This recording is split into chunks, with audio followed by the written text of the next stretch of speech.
I woke up that morning with a knot in my stomach, though I couldn't put my finger on what exactly was bothering me. Maybe it was the way my brother had invited me to his housewarming without the usual warmth in his voice. Maybe it was the recent tension in our family after Grandpa's passing, the unanswered questions about his will, and the memory of that remote vacation home we all used to visit in our childhood.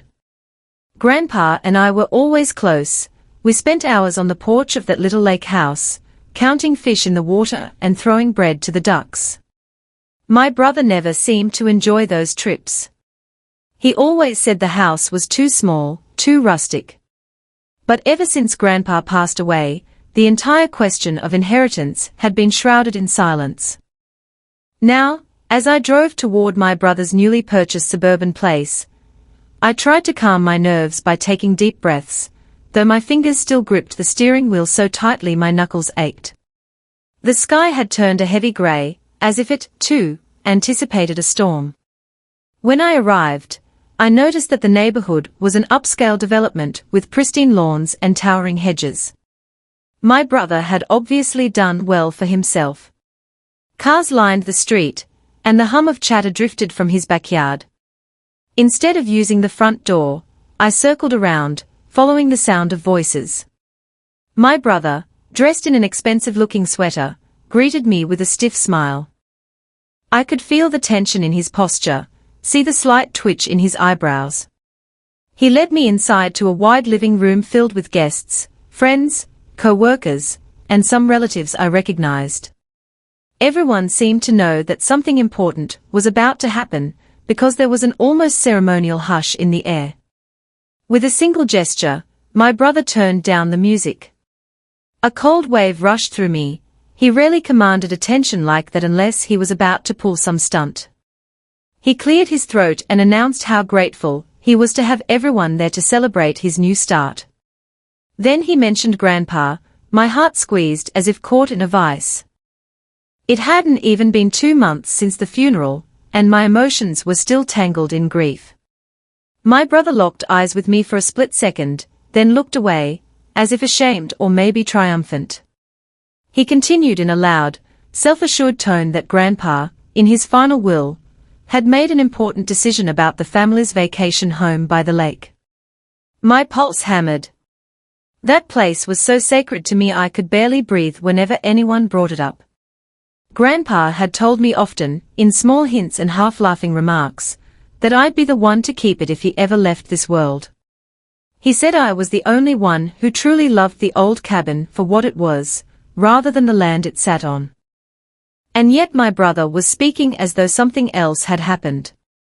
He paused for effect, then declared that Grandpa had left the lake house to him, no conditions attached. The entire living room erupted in applause. Some relatives pulled him into hugs, congratulating him on what sounded like an enormous windfall. My ears rang. My brother didn't spare me a glance. He accepted praise and handshakes from every corner of the room. Meanwhile, I stood there, my hand trembling on the edge of the kitchen counter. The betrayal felt like a physical ache in my chest. Grandpa wouldn't have done this. Would he? My brother caught my eye in the crowd and smiled with tight-lipped satisfaction, as if he'd just pulled off a masterful trick. The hum of casual gossip about old family property, legalities, and potential remodeling whirled around me. My mind buzzed, 100 questions colliding. As soon as I found a break in the cluster of people, I slipped out the side door, my legs shaky, and tried to collect myself on the patio. The garden was neat and lavish, but the smell of fresh mulch sickened me for some reason. I felt cornered, like I was in someone else's game. I wandered to the far edge of the yard, away from the prying eyes of well-dressed guests. Struggling to steady my breathing, I remembered Grandpa's final words to me. He'd looked me in the eye from his hospital bed, his voice weak, telling me to keep the cabin in the family, and to never sell it no matter what others say. I hadn't realized at the time it was a clue that he might have left it to me, or at least to someone who would cherish it. Trying to push down the swell of confusion and anger, I fished out my phone and decided to call the attorney who had once helped Grandpa manage his modest estate. Maybe there was some mistake. Perhaps the final reading of the will hadn't taken place yet, or maybe my brother had misread something. But the attorney's line went straight to voicemail, and I couldn't bring myself to leave a message. I didn't even know what I would say. I hung up, feeling both helpless and stubbornly determined. If there was any injustice or forgery involved, I'd find the truth. I didn't get far in my thoughts before my brother, noticing my absence, slipped out to confront me. He offered me a glass of champagne, which I refused, too agitated to play along with his celebratory act. He feigned concern, placing a hand on my shoulder with a forced gentleness. "I'm sorry you had to find out this way," he murmured. "I know you were close to Grandpa." My jaw clenched hard enough to make my teeth ache. I asked why he hadn't told me in private. He shrugged, letting his mask slip a bit. "I wanted everyone to know at once. It's less complicated that way. The will is clear, anyway." The glint in his eye told me he took pleasure in seeing me caught off guard. After a moment of tense silence, he added in a smug tone that Grandpa must have understood who deserved the property more, that Grandpa probably recognized who in the family had the financial means and sense to maintain a place like that. The insinuation made me grip my phone so tight I thought it would crack. In one breath, he managed to imply that I was both financially unstable and irresponsible. Before I could lash out, an aunt called him back inside. He left with another self-satisfied look, leaving me alone to nurse the humiliation stinging my cheeks. I watched through the window as he delivered a short speech about future vacation plans at the lake house, how he might renovate it extensively, maybe even tear it down for something bigger. I caught a fleeting wave of dizziness. There was no way Grandpa intended that. My mind chanted it like a mantra. No way, no way, no way. That night, as I drove home, my ears still rang with the sound of clinking glasses and false congratulations. A storm unleashed heavy rain, thrumming against the windshield, forcing my hands to grip the steering wheel with white-knuckled intensity. At each red light, I tried to gather my scattered thoughts. Could the will have been changed at the last minute? Could Grandpa have been coerced? The scenario kept replaying in my head, and with every replay, I felt a surge of indignation. By the time I pulled into my driveway, my teeth were practically chattering from the emotional overload. I remembered how Grandpa used to say, "Truth has a habit of surfacing when you least expect it." Maybe it was time to do some digging into that truth. I spent the next few days making calls to the county clerk's office, searching for any public record of Grandpa's will. That turned into a bureaucratic labyrinth. I got bounced between different departments, each requiring some new form or fee. Frustration crept in, but each obstacle only made me more resolute. If my brother was lying or tampering, I intended to expose him. A tension headache spread across my temples as I navigated endless voice menus, typed out formal requests, and waited on hold for hours with nothing but elevator music to keep me company. Finally, an official told me that the will had indeed gone into probate, that it named my brother as the beneficiary for that specific property. The mention of a second set of documents, something about codicils, or additional instructions, was in the file, but the clerk said the details were confidential. I'd have to petition the court or present a valid legal reason to examine them closely. That mention of additional instructions was like a flicker of light in a dark tunnel. Grandpa was methodical, he often left footnotes and side notes for everything. Maybe he'd left something in his own handwriting that explained the real intent. I decided to contact a legal service recommended by a friend. They connected me to a junior lawyer, who agreed to help me dig deeper. Over countless phone calls and email exchanges, we discovered that, indeed, Grandpa's official will left the property to my brother, but it also referenced a letter that Grandpa wrote a few days before he passed. We needed to see that letter.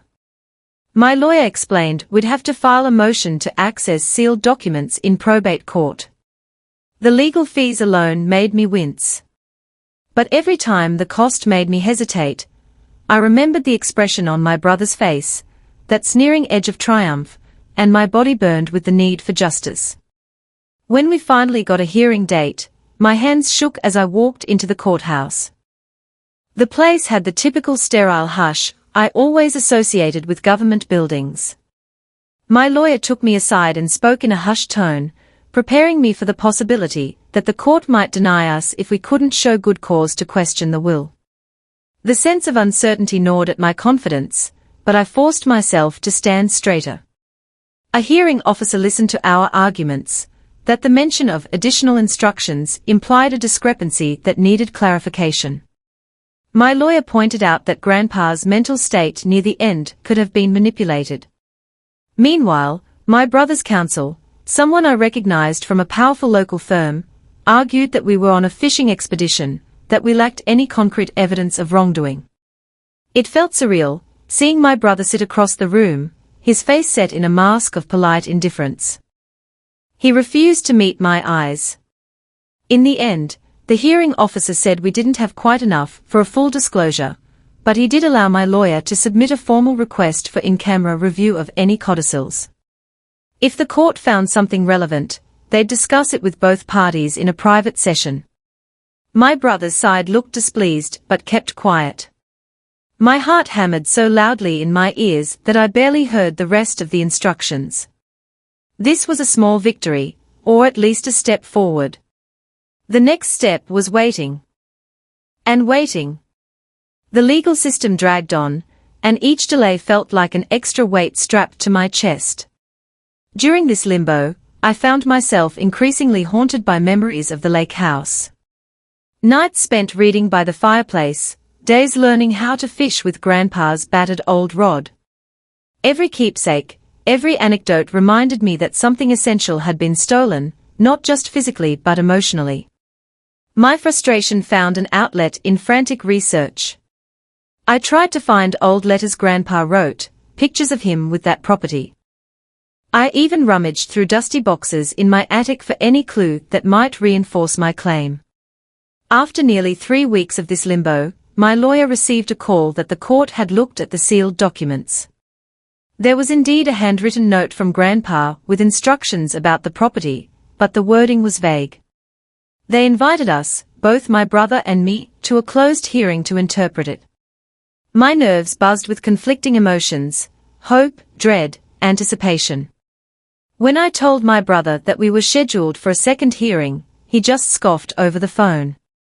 "You're wasting everyone's time," he muttered, "but if you insist on embarrassing yourself, be my guest." Walking into that second hearing felt like stepping onto a battlefield. The air in the small conference room was thick with tension. The judge wore a neutral expression as she opened the sealed folder. She read Grandpa's handwritten letter quietly, her gaze flicking between my brother and me. Then she cleared her throat and said Grandpa had expressed a strong desire that the property be maintained in its current spirit, that it should serve as a retreat for the family, not an investment, or a teardown. The note wasn't an official codicil, it was more of a heartfelt plea, but the language was strong enough to raise questions. The judge asked if either party could speak to the significance of these lines. My brother's lawyer claimed that since the property was already bequeathed to my brother in the official will, the letter didn't override the legal arrangement. It merely suggested a preference. The judge turned to me. My voice shook slightly, but I explained the relationship Grandpa and I had, how he'd always said the cabin was a place of shared memories and not a commodity. I pointed out that my brother's own words indicated he intended to drastically remodel or possibly demolish the house. Was that consistent with Grandpa's clearly expressed wishes? My brother's face darkened. He crossed his arms and shifted in his chair. The judge's gaze lingered on both of us. She said the letter wasn't binding, but it might indicate Grandpa intended a different arrangement, or at least a restriction. After some legal back and forth, she surprised me by stating that, given the potential conflict, the court would consider temporarily restricting any major renovations, or transfer of the property until the matter was clarified further. My brother's lawyer immediately objected, claiming the judge had no authority to do so based on an informal note. But the judge overruled, explaining that a short injunction was necessary while the court did more research on Grandpa's mental capacity and the timeline of the will's revisions. When I stepped out of that courthouse, I felt a rush of relief. For the first time, it seemed like Grandpa's voice was being heard, even if indirectly. Of course, my brother was livid. He stormed past me without a word, his lawyer trailing behind, muttering about an appeal. Part of me trembled at the thought of continued legal battles, but a deeper part felt unexpectedly fortified. I wasn't alone in believing Grandpa's final intentions mattered. Days stretched into weeks, and the tension with my brother escalated. He started making snide comments, sending me texts about how I was dragging Grandpa's memory through the mud by refusing to honor the will as it was written. I tried not to let his barbs get to me, but the strain showed in the circles under my eyes, in the way I snapped at small inconveniences. I felt like I was living in a perpetual gray area, caught in a swirl of legal nuances that required patience and money, two things I was quickly running out of. Each new invoice from my lawyer made my stomach drop. I considered giving up more than once, convinced I was in over my head. But then I'd see an old photograph of Grandpa standing on the cabin's little dock, beaming with a fish on the line, and the resolve would return. That property was a piece of our history. I had to protect it. In the middle of all this, I received a call from a private number. Normally, I let unknown calls go to voicemail. But something compelled me to pick up. A shaky voice introduced itself as Anna, someone claiming to have worked in the assisted living facility where Grandpa spent his final months. She hesitated, then said she had crucial information about Grandpa's last days. At first, I was wary, worried it might be a scam. But she insisted she wasn't asking for money, she just felt guilty about what happened. My pulse raced. I asked her to explain, but she said she could only do so in person. We arranged to meet at a coffee shop near her apartment. I showed up early, coffee cup clutched tight in my hands, scanning every face that walked in. When Anna arrived, her eyes were downcast, and she looked around nervously before sitting across from me. She explained that near the end, Grandpa had indeed voiced concerns about a new will. He'd felt pressured by someone visiting him regularly. She suspected that someone was my brother, though she didn't directly see him. Grandpa, according to her, kept saying he needed to sign something quickly, or he'd lose the peace in his final moments. My jaw clenched so hard I felt my teeth ache. Anna admitted she hadn't come forward because she was afraid of losing her job, and because she didn't fully understand the significance at the time. Now that the property dispute was becoming public in the local news, her conscience weighed on her. She believed Grandpa might have been coerced or misled when signing the final version of the will. My hands felt numb around the cup. If that was true, everything changed. But would her testimony hold up in court? She agreed to give a written statement and, if subpoenaed, to testify about her observations. My chest felt simultaneously light with hope and heavy with foreboding. I knew how cutthroat my brother's lawyer could be. This nurse would be cross-examined, her credibility attacked. But it was a lead, a ray of light that might justify a deeper forensic look into the circumstances surrounding the will. Feeling emboldened by Anna's account, I rushed to my lawyer.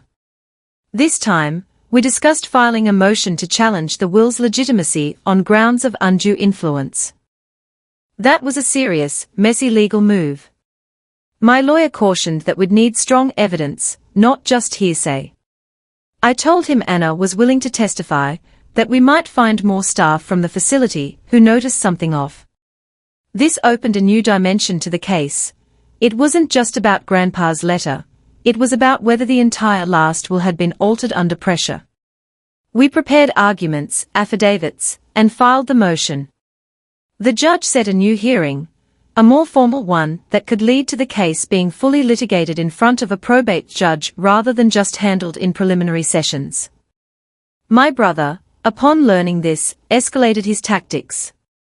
I started receiving ominous emails from an anonymous account, accusing me of greed and false accusations. Friends I hadn't heard from in years suddenly messaged me, repeating gossip that I was desperately trying to grab property I couldn't afford. Even some family members turned colder, as if believing my brother's narrative that I was causing drama for personal gain. Instead of stooping to retaliate, I kept my focus on the legal front. Let them talk. The truth, I hoped, would come to light soon enough. On the day of the big hearing, the courthouse halls buzzed with tension. My brother sat at a table with his lawyer, wearing a confident expression. But I noticed the tightness in his jaw, the rapid drumming of his fingers on the polished wood. Our side had Anna, who arrived nervously but determined. She gave her testimony, recounting how Grandpa was visited by a man who left him anxious, pressuring him to sign documents quickly. Though she couldn't identify the man with absolute certainty, the descriptions matched my brother's features, his tall frame and distinct way of dressing. Grandpa's own words, scribbled in the letter, seemed to hint at regret about changes to the will. My heart hammered. If the court believed any of this, we might force a full review of the will's validity. It was in the middle of this hearing that an unexpected twist emerged, the kind that made my heart drop to my heels. My brother's lawyer produced a piece of evidence none of us had seen before, a second, more recent letter, dated just a week before Grandpa died, in which Grandpa allegedly wrote that he reaffirmed the will naming my brother as the cabin's beneficiary. I felt the blood drain from my face as I read it. It looked like Grandpa's handwriting, though something about the signature at the bottom seemed off, the lines shakier than normal.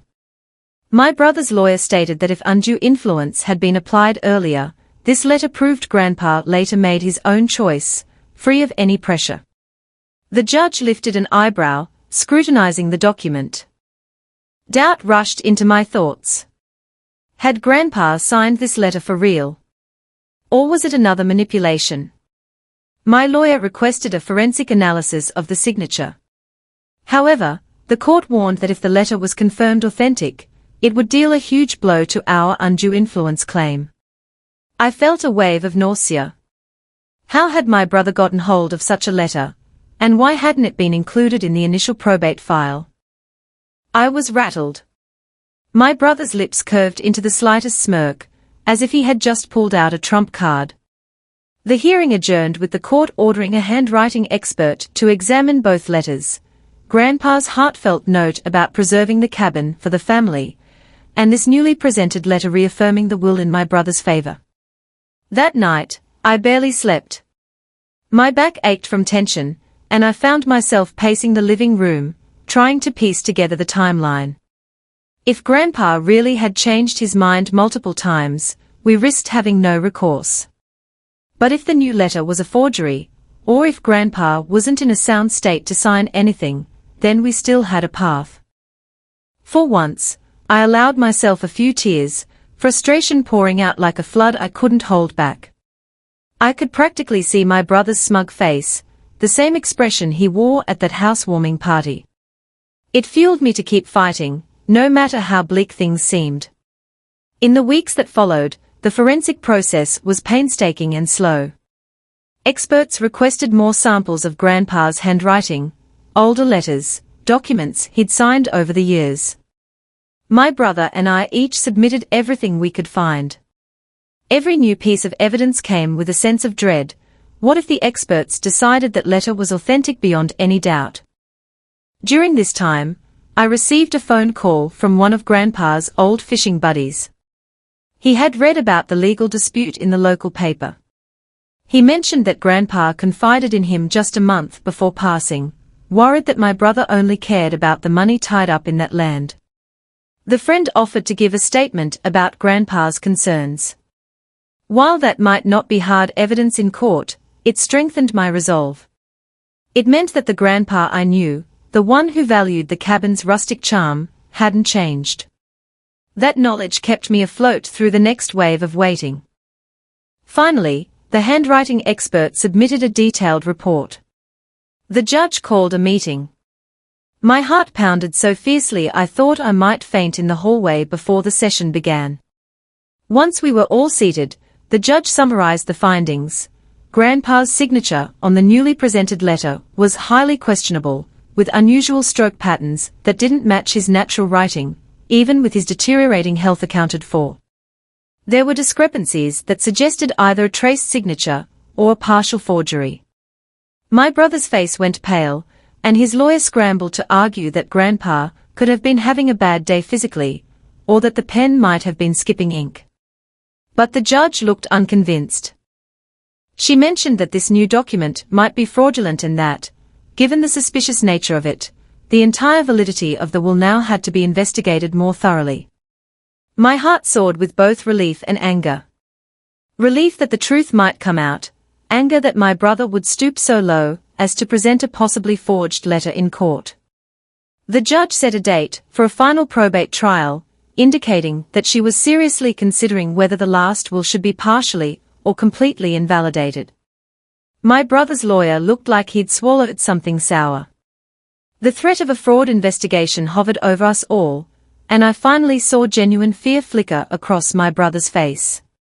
He tried to talk to me in the corridor after the hearing, but I walked right past him, my hands shaking with pent-up adrenaline. What followed was a whirlwind of legal motions, depositions, and behind-the-scenes negotiations. My brother's side seemed desperate to settle the matter privately now that potential forgery was on the table. They offered a series of proposals, giving me a share of the estate, promising not to tear down the house if I dropped the undue influence claim. Yet each time, their offer came with conditions that left them firmly in control. Meanwhile, the evidence was piling up. Anna's testimony about pressure at the hospital, the suspicious timeline for the new letter, and Grandpa's notes about preserving the cabin. My brother's credibility was crumbling under the weight of these revelations. As the trial date loomed, a new option arose.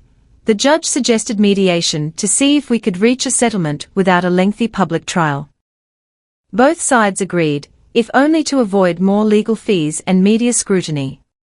That mediation session was the most surreal experience of my life, sitting across a polished table from my brother in a small office, each of us accompanied by our lawyers, a mediator calmly guiding the discussion.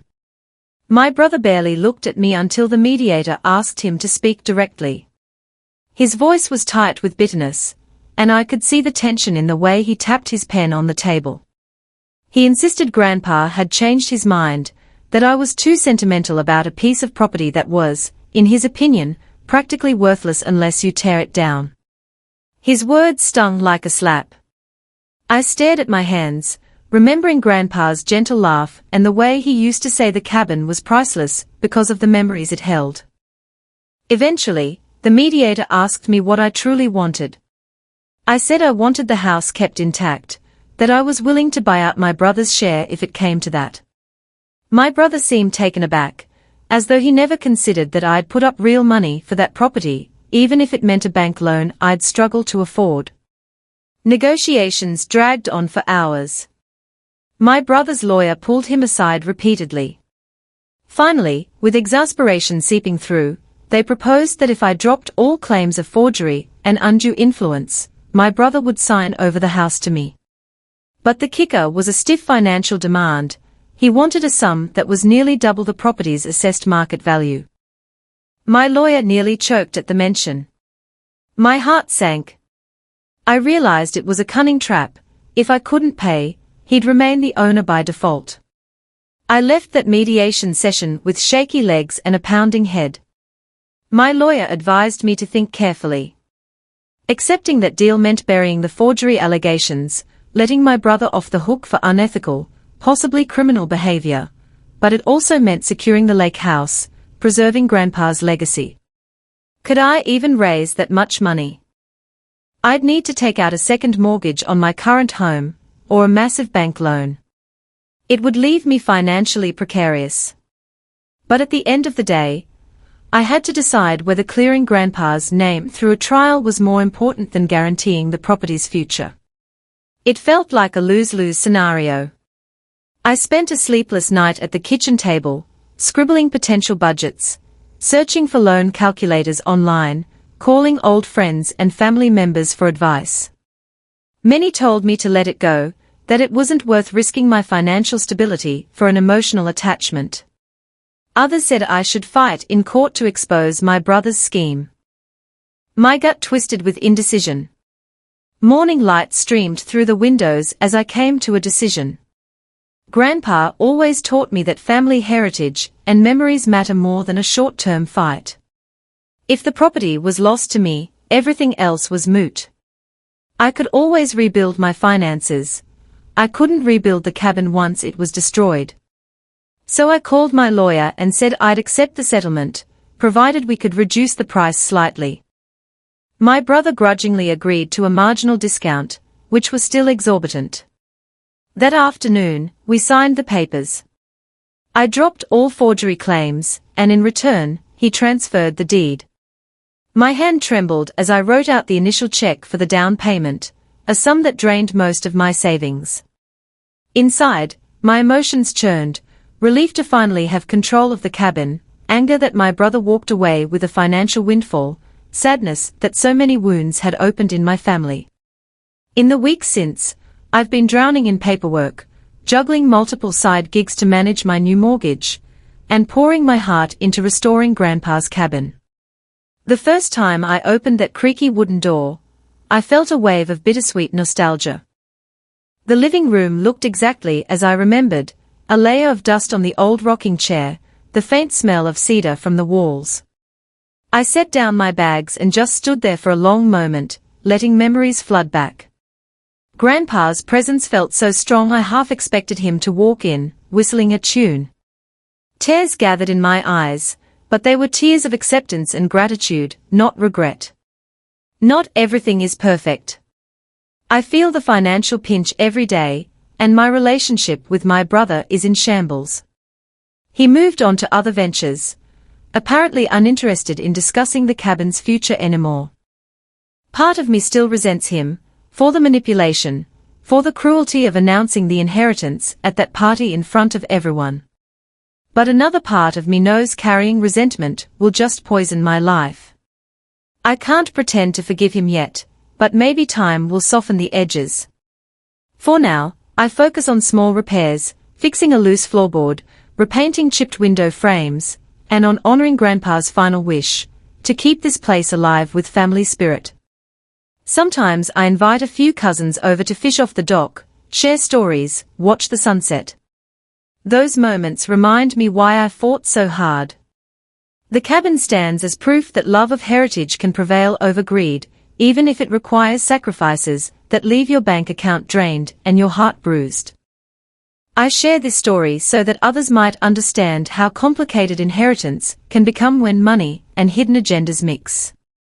It's not just about a legal process, it's about memory and loyalty, about the determination to uphold the wishes of someone who trusted you. Yes, the legal system is slow, and the path is rocky. Yes, you might have to compromise, to pay a price that feels unfair. But sometimes, preserving a deeper bond to your past is worth every struggle. When I stand at the lake's edge now, watching the sunrise light up the surface of the water, I feel Grandpa's spirit in the breeze. And I know that, in my own flawed way, I've done right by him.